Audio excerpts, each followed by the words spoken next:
Diane Prescott thought she could do whatever she wanted without consequences until she pushed my disabled son into the pool. What didn't she know? I'm a sergeant, and it wasn't going to stay that way. Want to know how this story ends? Watch to the end.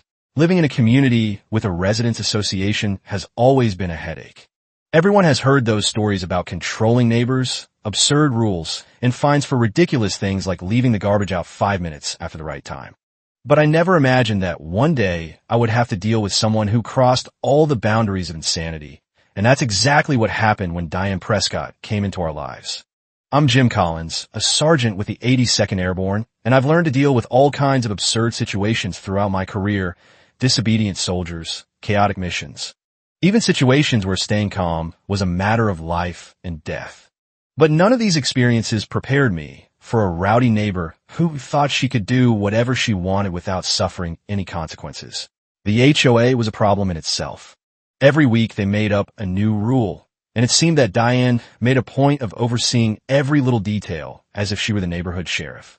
She wasn't the president of the HOA, but she acted like it, always with that little notebook in her hand, always ready to complain about something ridiculous. My grass was a centimeter over the limit? Fine. My wife's car parked on the street for more than 2 hours? Fine. My son, only 10 years old, playing on the sidewalk with colored chalk that devalues the neighborhood? She said. Beverly Turner, the actual HOA president, should have been the one keeping Diane in check. Instead, she enabled her at every turn. A former corporate executive who'd retired early to give back to the community. Beverly had a polished exterior that hid a stubborn streak a mile wide. When I approached her about Diane's overreach, she merely smiled thinly.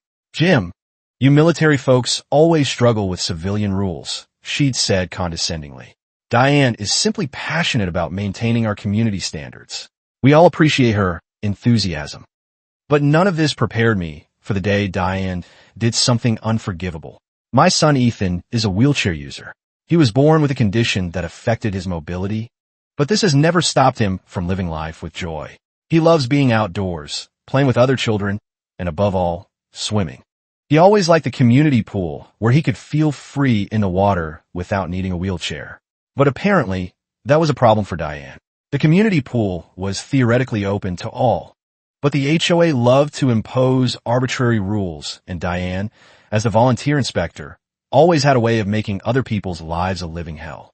That day, Ethan and I went to the pool to enjoy some time together. He was wearing a special life jacket, and I always stayed close by to make sure he was safe. But as soon as we arrived, Diane appeared. She was sitting on a sun lounger with those giant sunglasses that only the most insufferable people wear, holding a glass of some drink that was probably too strong for such an early hour. Her gaze immediately landed on Ethan. I knew there was trouble coming. To my surprise, Marcus Reed, a retired Marine who'd recently moved into the neighborhood, was also at the pool with his granddaughter. I chatted with him a few times at community events, but we weren't close. He nodded in my direction, and I returned the greeting. Diane stood up, straightened her blouse as if she was about to give a big speech, and marched towards us with the air of someone who thought she was about to save the world from great danger. Children with special devices can't use the pool, she said, crossing her arms and trying to sound important. I was already tired of her, tired of the absurd rules, the arrogance, the way she looked at people as if she owned the street. There is no such rule, I replied firmly. She snorted. Of course there is. It's in the rules. Except it wasn't. I knew the rules very well, and they didn't say anything about disabled children not being able to swim. But Diane didn't care about real rules. She wanted everything to work her way, and anything that didn't fit into her perfect worldview was a problem. Actually, I have the rules right here, Marcus called out, approaching us with his phone in hand. Section 5. Paragraph 3 specifically states that all residents have equal access to facilities, with reasonable accommodations for those with disabilities. Diane's face flushed red. Stay out of this, Marcus. This doesn't concern you. I believe it concerns all of us when you're fabricating rules, Marcus replied calmly. Several other poolgoers were now watching the interaction with interest. But that day, Diane went too far. As I reached for my cell phone to show her the rules and put an end to that ridiculous argument, she simply reached out and pushed Ethan straight into the pool. Yes, without warning, no reason, just pushed. Time seemed to slow down. Ethan fell into the water with a great splash, his arms flailing in sheer panic. He knew how to swim. But he hadn't expected to be thrown like that, without preparation. The vest kept him afloat, but the shock of the moment sent him into despair. My heart raced. Instinct spoke louder. In less than a second, I was jumping into the water to rescue him. His face was pale, his eyes wide with fear. I held him tightly, making sure he was okay, and took him to the edge of the pool. Some people around were already standing, trying to understand what had just happened. And it was at that moment that I looked at Diane. She was still standing there with her arms crossed, with a satisfied smile on her face. "Maybe now you'll understand that this pool is no place for him," she said, as if she had just taught an important lesson. "What is wrong with you?" Marcus shouted, rushing to the edge of the pool to help us out. His military bearing had vanished, replaced by pure outrage. You could have seriously hurt him. To everyone's surprise, Beverly Turner appeared, having witnessed the entire incident from the clubhouse. Rather than immediately condemning Diane's actions, she hurried over with a concerned but measured expression. "Let's all calm down," Beverly said, placing herself between Diane and us. "I'm sure this was just a misunderstanding. We don't need to make a scene." That's when I knew Diane hadn't just done something cruel. She had made a mistake that she would never forget. My blood boiled. My hands gripped the edge of the pool so hard that I almost broke the concrete. She didn't know who I was, but she was about to find out. My heart was still racing. The sound of the water splashing around Ethan, his frightened look, Diane's contemptuous laugh, it all blended together in my head like a blur. But one thing was very clear to me. This woman had crossed a line from which there was no turning back. I pulled Ethan out of the pool, holding him tightly, feeling his body still shaking from the shock. He wasn't crying, but his eyes were wide with sheer panic, as if his mind was still trying to process what had just happened. And Diane, she was still there, not a hint of remorse on her face, no show of regret. Just an expression of superiority, as if she had done something necessary to correct a problem that only existed in her head. I clenched my fists. Breathe.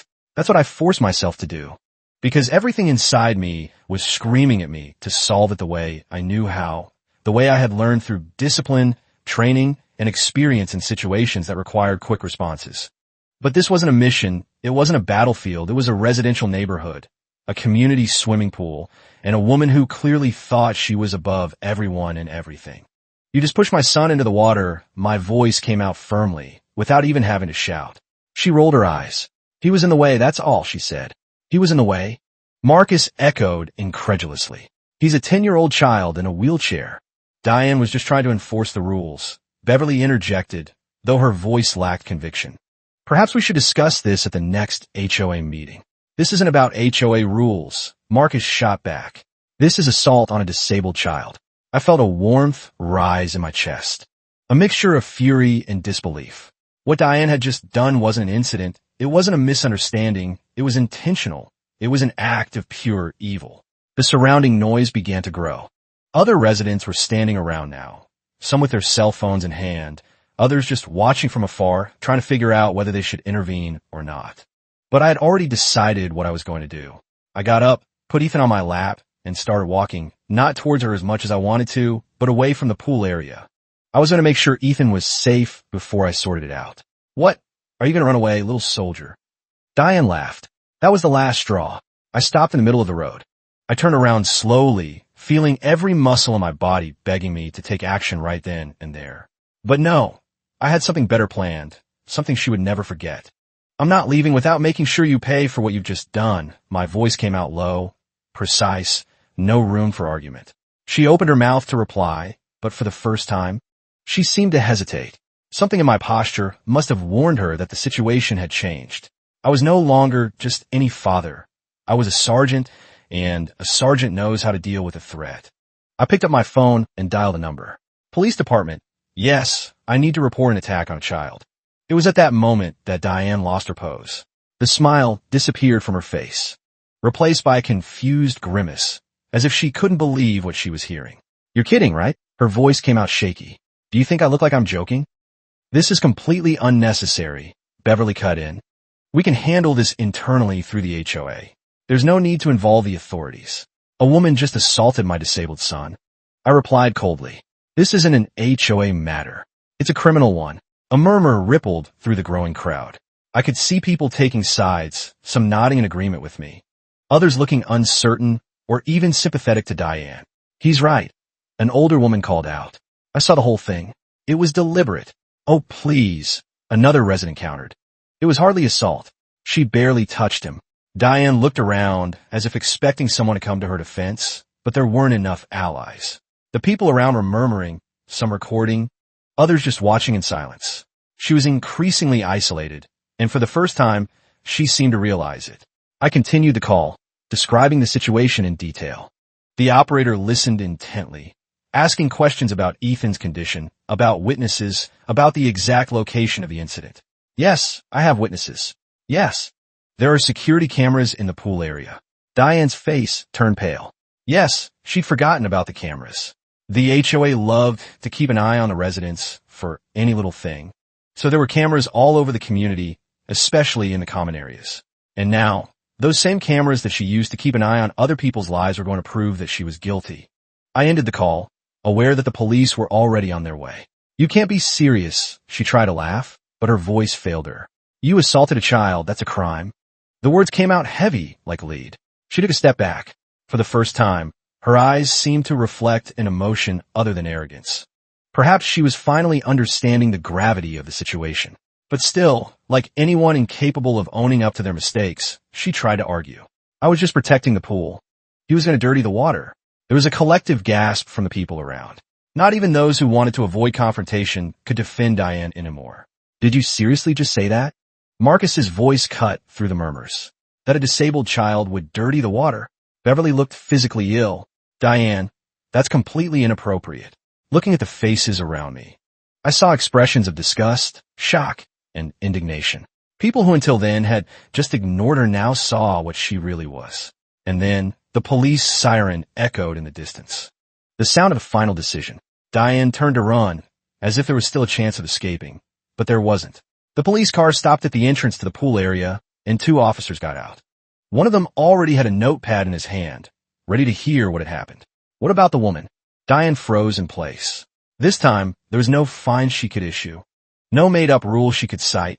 No neighbors to intimidate. She had made a mistake, and now she was going to pay for it. The sound of the siren still echoed in the air when the car finally stopped. Diane looked around as if looking for a way out, but there was nowhere to run. The crowd that had formed around her didn't show a shred of sympathy. The policeman's posture was neutral, but I knew how to recognize when someone was already judging the situation before even hearing the details. And honestly, who could blame them? An adult woman throwing a wheelchair-bound child into the pool was not something that went unnoticed. The tallest officer, a middle-aged man with a serious look on his face, walked up to me first. Are you the one who made the call? I nodded, keeping Ethan firmly by my side. He was still shaking a little, but I was beginning to understand that he was now safe. Yes, this woman. I pointed directly at Diane without beating around the bush, pushed my son into the pool without any warning or legitimate reason. The policeman looked at Diane, who opened her mouth as if to retort, but he held up a hand, telling her to wait. She closed her mouth immediately, her shoulders tense. Do you have cameras in the area? He asked. Yes, there. There, and there. I pointed to the security post around the pool. The policeman's expression didn't change, but I saw in his eyes that this solved half the case. Before you make any decisions, Beverly interjected, I should inform you that I'm the president of the HOA, and this is a community matter that we'd prefer to handle internally. The officer gave her a look that could have frozen lava. Ma'am, I appreciate your position, but assault isn't a community matter. It's a criminal one. It wasn't assault. Diane finally found her voice. It was an accident. He slipped. Everything was recorded, Marcus pointed out. The cameras will show exactly what happened. The second officer, a woman with her hair up in a tight bun, turned to Diane. Ma'am, what's your name? She crossed her arms, trying to regain her pose, but it was too late. I don't see why that's necessary. She muttered, rolling her eyes. The policewoman picked up the radio on her shoulder and announced something I couldn't understand, but the tone was not one of patience. Mom, I'm asking for your name. If you refuse to cooperate, we can take you into custody until we can formally identify you. That made something click in her head. If there was one thing these people feared more than anything, it was losing control of the situation. Until that moment, she still thought she could get away with a speech or an empty threat. But now she was dealing with real authorities, not a group of neighbors she could intimidate with a fake ticket. She swallowed. Diane. Diane Prescott. The policeman wrote down the name and asked a few more quick questions. The kind of questions that for anyone in their right mind were already a sign that things were heading down a path of no return. She remained impassive at first, but when she heard that the cameras would be checked, her facade began to crack. Look, this is an exaggeration, she tried to argue, her voice rising a notch. That child shouldn't be in the pool. I did everyone a favor. The policeman raised an eyebrow, jotting her words down on his notepad. A favor. She blinked a few times, as if she had only just realized what she had said. But it was too late. The surrounding crowd murmured audibly. Someone let out a nervous laugh. Someone else shook their head in total disbelief. Me? I just crossed my arms and waited. Because that was the difference between us. She thought she could win by shouting. I knew that patience was the best weapon. We need to see both sides here, a young man in the crowd called out. Maybe the kid was breaking rules we don't know about. Are you serious? An older woman fired back. What rule justifies pushing a disabled child into water? The division in the crowd was growing, with some residents actually stepping forward to defend Diane's actions, a surprising development that showed just how polarized the community had become under the HOA's iron fist. Let's take a look at the camera footage just to confirm everything, said the policeman. I could see Diane cringe a little, because the truth was that she knew what she had done, and she knew that this time there was no way out. One of the HOA employees, a short man who looked uncomfortable being there, came up to the officers with a tablet in his hand. He stammered a little, clearly nervous, before showing the recording. And there it was. The video started with me and Ethan arriving at the pool. He was excited as always while I organized his things. Then Diane appeared. The video had no sound, but you could clearly see her pointing, gesturing, and then that push dry cold without hesitation, Ethan going into the water, me jumping in after him. The public court was formed. The trial already had a verdict. The policeman watched the recording to the end, then looked up at Diane. Madam, turn around. You're being arrested on charges of assaulting a minor and endangering the life of an incapacitated person. You have the right to remain silent. Anything you say can and will be used against you. She took a step back, her mouth opening and closing as if she were trying to find an argument, but no words came out. The surrounding crowd moved away, making room for the police to do their job. When the handcuffs were put on, a small collective ooh was heard. It wasn't often that someone who had spent her life feeling untouchable was finally treated like any other criminal. Wait. Beverly stepped forward. I think there's been a misunderstanding. Diane has been under tremendous stress lately. Her husband left her. She's been dealing with health issues. Perhaps we could consider that before making decisions we might regret. This revelation sent a murmur through the crowd. Was Diane's behavior the result of personal problems? Did that excuse it? With all due respect, ma'am, the officer replied, personal problems aren't a license to assault children. She'll have her day in court, where all factors can be considered. She struggled a little, but it was no use. The police escorted her to the car while she muttered insults, talking about suing everyone and putting an end to this second-rate neighborhood. But nobody cared what she said anymore. The only thing that mattered was that for the first time, the real rules had been applied to her. I held Ethan's hand and looked at him. He still looked a little shaken, but when our eyes met, I saw something different there. He saw justice being done, and at the end of the day, that was worth more than any revenge. Diane was led away in handcuffs, wailing and cursing, but no one paid any attention to her anymore. The HOA, which had previously seemed to protect her crazy antics, now ignored her as if they didn't know her. When the car doors closed, the surrounding crowd finally began to disperse, but I stood there for a while longer, watching, not because I wanted to see the dramatic outcome that was already guaranteed, but because I wanted to make sure that Ethan saw it, that he knew beyond a shadow of a doubt that people can't just get away with something so cruel. He looked at me and smiled, and at that moment, nothing else mattered. Marcus approached us as the police car pulled away. That took guts, he said, extending his hand.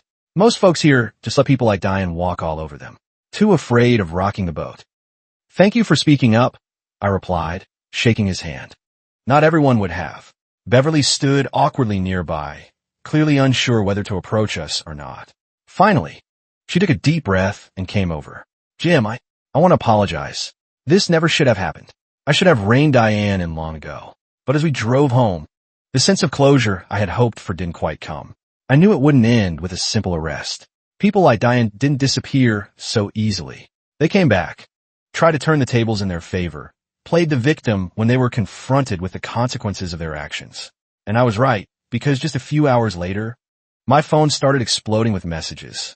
The HOA messaging group, which was usually a den of pointless complaints and arguments about the color allowed for garage doors, was now boiling over. Apparently, Diane had been released on bail and was already in on the real victim mode, was furious. She said that she had been publicly humiliated, that no one defended her, that this neighborhood was trash, and that it was all just a big injustice against her. Oh, and of course, she swore revenge. She said she was going to sue me, the HOA, the police, the mayor's office, the manufacturer of the handcuffs. In short, anyone who was even remotely involved in the fact that she was treated like any other criminal. The problem? Nobody believed her anymore, because the video had already been leaked and it was everywhere. Someone, probably one of the neighbors who recorded everything, had posted the video online, not just the moment of the arrest, but also the recording from the security cameras clearly showing the moment she pushed Ethan into the pool. And the internet? Well, the internet is unforgiving. The comments range from pure shock to vile jokes about the villain of the year. Her name started circulating on social networks, and the whole neighborhood became the center of attention because of it. She wanted control, but now she had the wrong kind of attention, and worst of all, her own arrogance was its undoing. The next morning, Marcus knocked on my door. Have you seen the news? The video's gone viral. Over 2 million views, and it's only been up for 12 hours. I hadn't checked, I admitted. Ethan was pretty shaken up yesterday. We've been keeping things low-key. Marcus handed me his tablet. On the screen was a news article from a national outlet. Pool terror. Woman pushes disabled child into water in HOA dispute. It's everywhere, Marcus said, and people are divided. Most are outraged at what Diane did. But there's a surprising number defending her or saying the reaction is excessive. He wasn't wrong. The comments section was a battleground. She deserves jail time. Absolutely disgusting behavior. Everyone's overreacting. The kid had a life vest on and was fine. This is what happens when HOAs get too much power.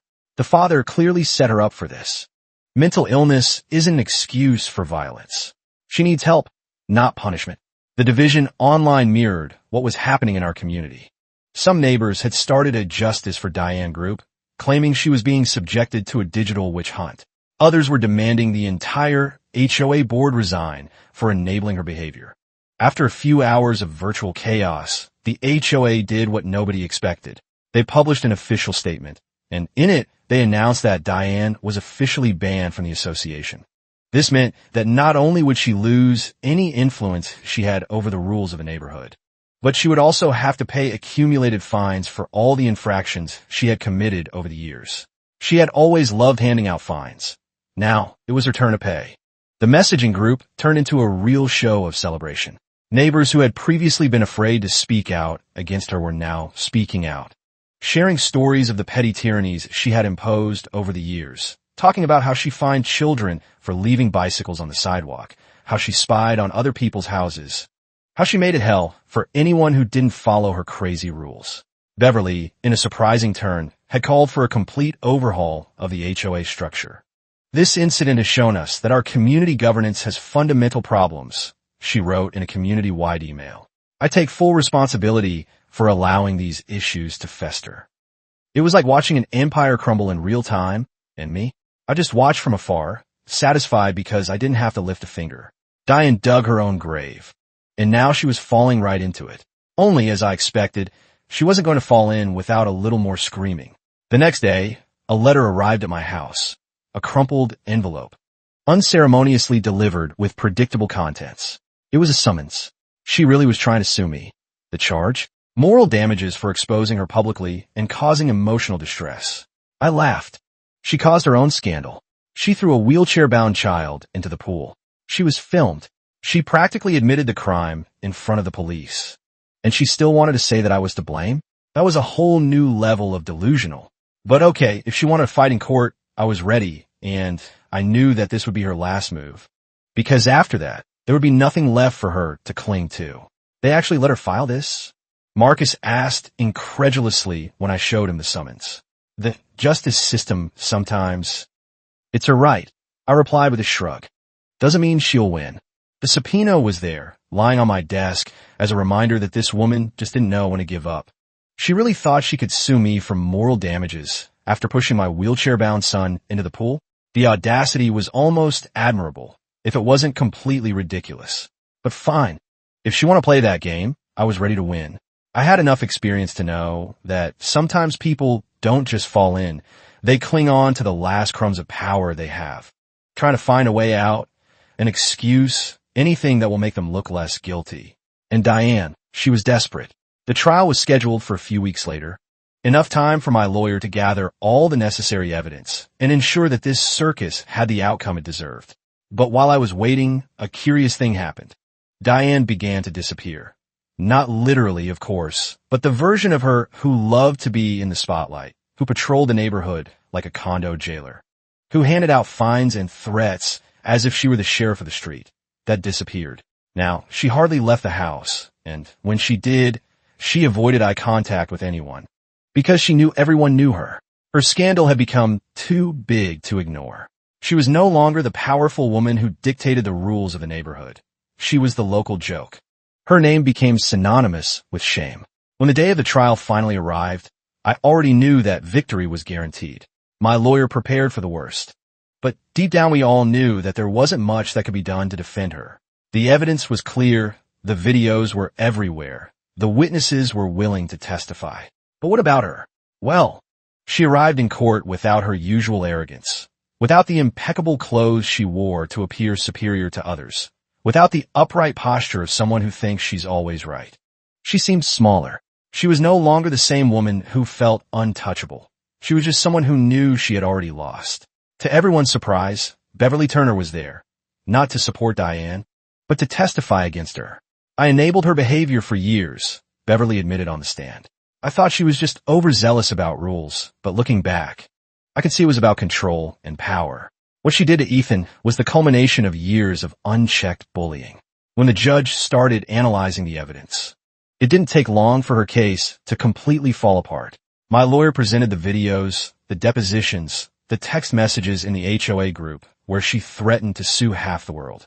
Each new piece of evidence was a blow to the fragile wall she tried to build around herself. And then came a moment that sealed her fate. The judge looked at her and asked, "Miss Prescott, did you deliberately push a wheelchair-bound child into the pool?" The court was silent. It was her last chance to show a shred of regret, to admit her mistake, to try to minimize the damage she had done to her life. But no, she couldn't. She took a deep breath, clenched her fists, and said in the most arrogant voice she could muster, "I only did what was right." A collective gasp echoed through the courtroom. Even her own lawyer winced. "What you did," the judge said slowly, "was assault a disabled child. There is no universe in which that is right." The judge let out a heavy sigh. I almost felt sorry for her. I almost did. But then I remembered Ethan's panicked look in the water, and any trace of compassion vanished. The verdict was quick and to the point. The lawsuit she had filed against me was dismissed on the spot, without even needing to be debated. What's more, the judge ruled that she should pay me compensation for the damage caused. It wasn't a small amount. It was enough to make any idea of revenge that she had left die right then and there. As we left the courthouse, a small group of protesters held signs reading "Justice for Diane" and "Online shaming is violence." They were greatly outnumbered by supporters holding signs with "Pool bullies get schooled" and "Protect disabled children." The case had become a lightning rod for broader cultural debates about community governance, disability rights, and internet justice. Some commentators argued that the viral nature of the incident had made a fair legal process impossible. Others maintained that without the video going viral, Diane might never have faced consequences at all. But it didn't end there, because while all this was going on, the HOA decided to deal the final blow. She was officially expelled from the community. And with that, she was forced to sell the house. A few weeks later, I saw a moving truck stopped in front of her house. She stood there, giving hurried orders to the movers, avoiding eye contact with any neighbors. No one came to say goodbye. No one wished her luck. Nobody cared where she went. She spent years making everyone's life hell, thinking she was superior, thinking she was untouchable, and in the end, she ended up alone. As I watched from our front porch, Marcus joined me, 2 cups of coffee in hand. "Closure at last," he said, passing me a cup. "I thought I'd feel different," I admitted. More satisfied, maybe. Marcus nodded. Justice isn't always as sweet as we expect it to be. But Ethan is safe, the neighborhood is peaceful, and she can't hurt anyone here again. Diane got in her car, slammed the door, and drove off. No applause, no tears, without anything. And just like that, the Queen of Chaos was dethroned, and peace finally returned to the neighborhood. Several months later, Beverly knocked on our door. The HOA had been completely restructured, with new bylaws that emphasized inclusion and reasonable enforcement. We're planning to make the pool more accessible, she said. We like Ethan's input on what features would be most helpful. It wasn't a perfect ending. Nothing in real life ever is. The internet never forgot Diane Prescott, and occasionally I'd see the video resurface in entitled people compilations. Some commenters still debated whether the punishment fit the crime. A few neighbors still maintained she'd been treated too harshly. But for Ethan, there was healing in knowing that actions have consequences, even for adults who think they're above the rules. And for me, there was the quiet satisfaction of knowing I'd protected my son when it mattered most. Have you ever encountered someone who thought the rules didn't apply to them? How did you handle it? Let me know in the comments below. Some viewers think I was too harsh with Diane, while others believe she got exactly what she deserved. What's your take? And if you like this story, subscribe to the channel and leave a like.